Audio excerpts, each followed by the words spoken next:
buyers are leaving the market as prices continue to rise and the mortgage rate ticked up.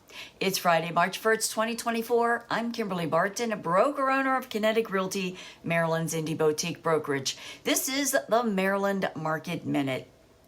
Though home prices are not predicted to fall, industry speculation continues to support a slight rollback of interest rates.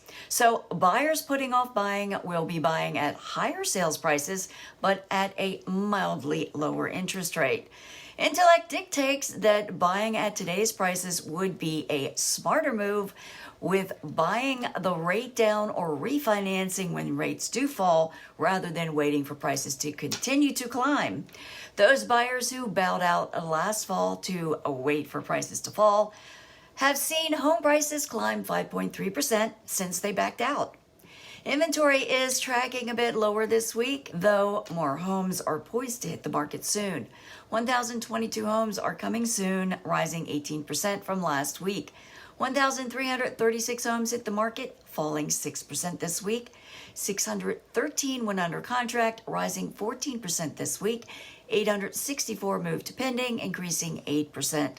903 sold at 100%, a list-to-sold ratio, and in 13 days. The highest priced home to sell was in Boozman for $4 million. Rentals fell again this week to 2,241 available, priced at $2,300 per month. That's a wrap for this week's Maryland Market Minute for Friday, March 1st, 2024. Thanks so much for tuning in. Enjoy your weekend. Stay safe. I'll see you next week. Take care.